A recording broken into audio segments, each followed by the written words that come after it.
Mais moi, je m'inquiète personnellement de la vitesse à laquelle le virage va être pris. Et tout à l'heure, vous avez dit dans 5-10 ans, voilà, il va se passer pas mal de choses.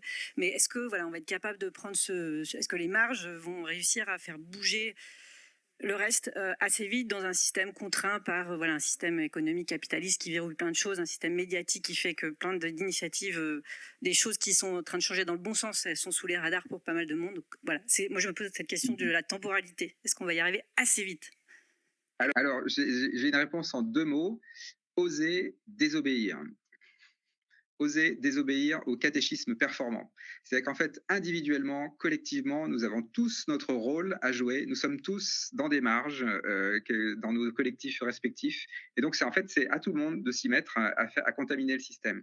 Et pour moi, je suis très optimiste. C'est-à-dire que pendant des années, les marges étaient plutôt là pour justifier l'action du cœur. Donc, par exemple, on mettait des pistes cyclables pour en fait permettre qu'il y ait plus de SUV sur la route. Hein. Enfin, et on est encore un peu dans ce monde-là. Mais il y a quand même un moment où on en arrive au point critique où ça bascule. Hein. Les exemples de basculement, il y en a plein. Hein. La ceinture dans les voitures, hein, par exemple. Hein. Il y a des années, on pensait que c'était pas possible qu'il y ait des ceintures dans les voitures. Bon, ben non, plus personne se pose cette question-là. Fumer dans les restaurants. Avant qu'on passe la loi sur l'interdiction de fumer dans les restaurants, tout le monde disait que ça allait faire fermer les restaurants.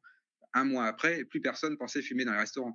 Donc c'est ça qu'on va vivre. Hein. C'est vraiment un basculement. C'est pas une évolution progressive. Et ça va nous surprendre. Hein. Ça va nous surprendre. Ça va aller très très vite.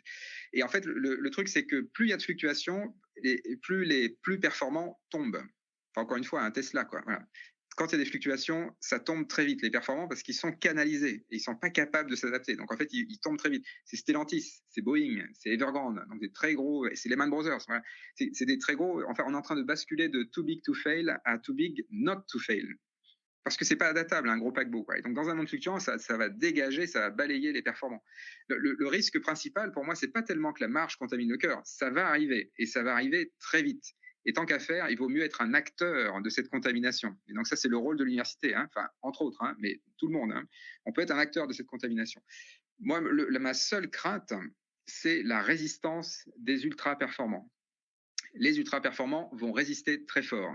Et donc, une tactique qui est quasiment une tactique de guérilla militaire, c'est justement dans la contamination, en fait, c'est une stratégie d'étouffement, d'encerclement. C'est que les marges ont déjà basculé dans la robustesse. En fait, ce qu'il faut, c'est que la marge s'épaississe pour que le cœur devienne une marge ringarde, qui ne soit plus attractive.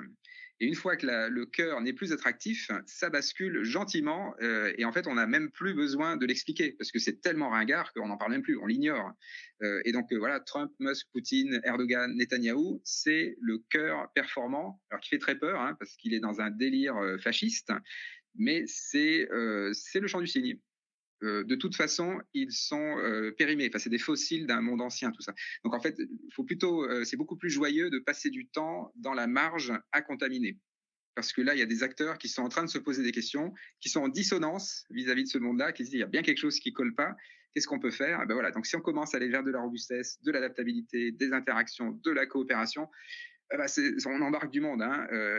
Peut-être là où on a un rôle à jouer, c'est surtout sur les ados et les jeunes. Parce que si on arrive à les faire basculer, eux, alors là, ça va aller beaucoup plus vite. Beaucoup plus vite. Et puis eux, en fait, ils sont en général beaucoup moins à perdre. Donc, ils sont plutôt volontaires. Hein. Donc là, il y a plein de choses à imaginer. Encore une fois, les communautés apprenantes, il y a des choses à imaginer. Grand merci Olivier. Nous te